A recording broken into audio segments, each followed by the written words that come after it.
Hi, this is Dennis with Second Chance Tackle, and I thought I would take an opportunity here to show you a few flea market finds of my own. I've been very busy and haven't been out doing the flea market things too much. One, because I'm so busy, and two, well, there's really not that much that I've been looking for. But from time to time, either an opportunity comes up on Facebook Marketplace, or I'm just happen to be in the neighborhood checking out a local garage or tag sale.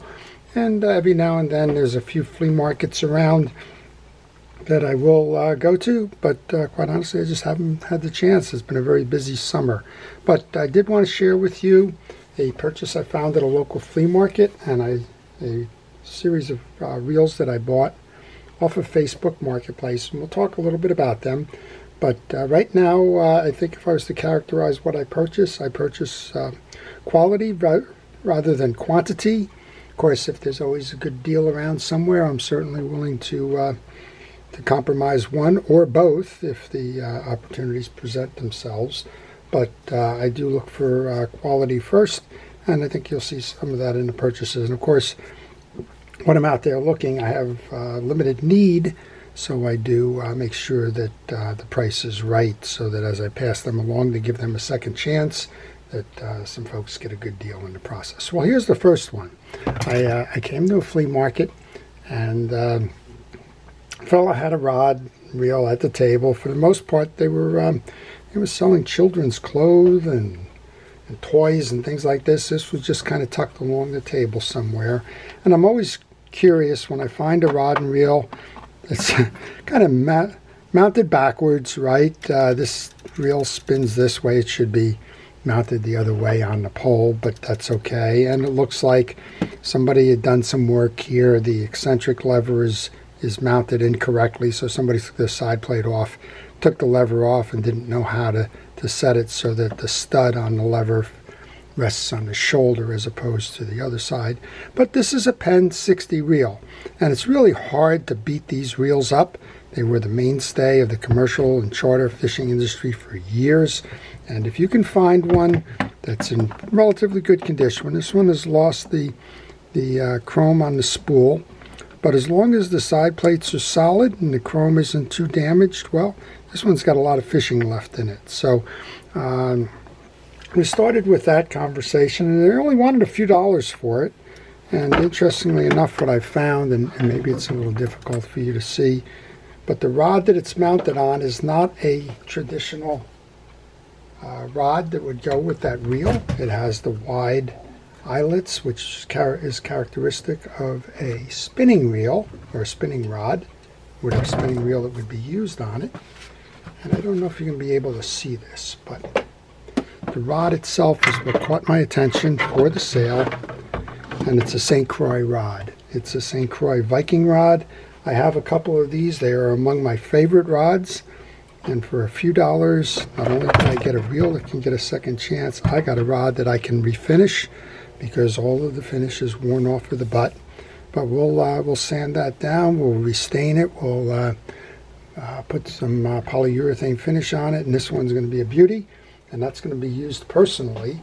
But the Penn 60, well, we'll find a nice home for that somewhere. The other one was Facebook Marketplace, and I found a box of reels, and kind of hard to see in this this setup here. Let's see if we can swing this back a little bit. I found a box of reels advertised online, 6 reels in total. The original price on this was $200. I can guarantee you I didn't pay anything near that. But the item had sat out on Facebook Marketplace for, it said 5 weeks. Well, at that point, you think either something's wrong with it, or something's in the listing, or something that's just got people not looking at those. And I found it curious, and I contacted the seller, and we had a nice conversation. We came to a deal that was nowhere near the $200 he was asking for, but I think you'll agree I got a good deal on him in the end. Well, the first one I want to show you is a near mint Penn Senator 4.0. Very beautiful condition, nice crisp lines. The shiny chrome, you don't even see many scratches in the chrome on either side. That indicates that it's been minimally used. Now, I did see some trackings on the spool here. It says the spool has had line on it, but looking at this, you would think that maybe this was a brand new reel. Well, since I can't represent it as a brand new reel, don't know if it's a brand new reel, I can always say it's a very nice reel. This one's going to find a home somewhere if somebody appreciates the older pen reels. And this one's a lower speed. If you find the black side plate on a pen senator, this is the 113. But if you find the black side plate, it's got the lower gear ratio. It can pull up Davy Jones' locker, but it's not going to do it very fast. This is a 4.0 senator, pen reels made in the U.S. Nice billfish jumping on the side plate. All right, well, that was one. The one that really caught my attention, and those of you that watch my channel kind of know the story behind this one, but this is a pen level line 350. Again, I've been going for quality rather than quantity. This one has the box, it has the manual, it has the tie down. Well, the tie down certainly hasn't been installed. It has a whole bunch of stuff in this thing. 5 or 6 wrenches, and I don't know why we have all of those, but we have a bunch of wrenches and the oil tubes, and we have the instruction manual underneath. So we have the catalog, the instruction manual, a whole bunch of wrenches, the tie-down clip, and this one is just in beautiful condition. Again, you can see there's no scratches on the side plates at all. The reel hardly looks used. If it has been used, I think we've had this conversation before in my videos. This is the first reel my dad ever bought for me. This one's going on a shelf because that's the best example I've found of a 350, and we're just going to treasure that one. We're going to call that one a memory. The next up that I purchased was a pen. This is a 140L Squider. A lot of people ask what the L designation is. The L designation is a metal spool. That's the analyzed aluminum spool. So if you see an L designation, it doesn't mean it's long or make up whatever you want. It can start with the letter L. It just means that it's a metal spool. Again, we have the tie down, which hasn't been opened. We have the pen reel grease. We have the catalog, but I don't see a wrench, but maybe that's why all those wrenches wound up in the other piece. If you ever get a chance, take a moment when you get these instruction manuals, take a chance to read them. It's got some very interesting information in here. It tells you how to lube your reels. It tells you how to tie the line on, and it gives you the catalogs at the day of the reels that were being sold at that point, including the parts listings for these reels. So if you do get one of these catalogs, hold on to it. So this is another beauty. This is the Squider 140 with this the spool, the aluminum spool. Turns like a champ. And I asked the fellow why he was selling these, and he said, well, you know, they kind of were older reels. He doesn't have the time to fish, and he knew that they had to be taken care of because they hadn't been fished in a long time, and he was just trying to make way for some other things. Well, here's one he did fish. This is a pen Jig Master 500, and this one, so you can tell by evidence of the line and the like that it's been used. And this one is, well, I guess you could classify it somewhat as a parts reel. It just something's going on inside that reel. We may take this apart just to do a look at the why reels fail, because the spool is turning freely but the reel is not. If you open it up, I don't see much that, well, that's kind of a curiosity all around. It spins nicely off the reel, but when you put it on the reel, it's not spinning nicely at all. So I'm not quite sure what's going on there. Maybe we'll do a look inside. We'll have to see. I have a lot of, oh, now it's turning. There you go. Maybe it was the line that was trapped. But that one's just simply tie that one on a pole and take it fishing. There's no collectability to that. Next up is the pen 200L. Okay, this is a attest again. What does the L mean? It means the metal spool. And Surf Master, this is the blue box, so if you're collecting the Penn reels, it's a little bit later, but again, the condition of this reel is just outstanding. I'm not sure this reel has ever been fished either. So you can see why they were asking the $200 for it. These reels, for the most part, are in beautiful condition, near new if not new. They just need service. So I was happy to negotiate even a better price on that, and now I'm a proud owner of that. And finally, I got a reel. I don't know what it is.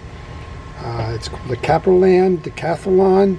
It's a 40 size reel. Again, whoever had this was kind enough to keep the boxes, and if you're collecting reels, well, that's important. This one doesn't say where it was made. It has a lot of a catalog in French, so I'm thinking maybe this one was sold in Canada in addition to the US. This is I'm gonna guess on this that it's not a very expensive reel, and the reason for that is this seems to be plastic, not graphite, but it does turn nicely. So this will go on a pole, and it'll make a nice companion for some intermediate fishing. This is a 40 size reel. The 40 size reel is good in lakes. It's good in inshore ocean and bay waterways. It's good from casting from shore. Not as versatile as the 50. When people ask me what the ideal reel is as a starter reel, as soon as they say they would like to fish in the saltwater environment, I usually point them to a 50 size reel, because that can be used from beach, from pier, from boat, and the like, and has a lot of use without worrying too much about changing out the reels or being under-equipped for some of the fishing that goes on there. So that's it. I got 6 reels. The asking price was $200. We did much better. 3 of them, the Surf Master, the 350, and the 40113 center, appear to have very limited use, if used at all. The Squider is in very good condition, and the Jig Master, well, it's made in the USA. We will get this all cleaned up. I may even have some replacement chrome parts to make that look a little bit better, and we'll get that out there fishing again, giving it a second chance. So the lesson to be learned here is that sometimes you don't need quantity. More importantly is the quality, and especially if you've limited your buying, as I have, then certainly what you want to invest in and what you want to look for is the ones that are in better condition. So I hope you've enjoyed that. Hope maybe I've given you some tips along the way. Look for the older stuff that's sitting out there on eBay or sitting out there in Facebook Marketplace and the like, that it's been kind of timed out, right? It's been there a long time. That tells you that people think that the price is a little too high, and that may be your opportunity to work with that seller to get a reduced price and get some nice equipment in the meantime. So we found a what I'll call a steal with the St. Croix rod and a Penn 60 reel for next to nothing, and then we certainly had a good deal on some very sought after and very nice fishing reels from Penn, and we got one as a project here because I don't know what the Caperland is, so we'll see what we can do to take that apart and find out how that one is made and who made it and so on. So this is Dennis with Second Chance Tackle. If you're a viewer and you like these, please subscribe. If you do subscribe, please hit the notification button. To everybody who's a first responder and essential personnel, thank you for everything it is that you do. Your efforts truly are appreciated. And to everyone, please stay safe, stay well, and stay watching. And have a great day.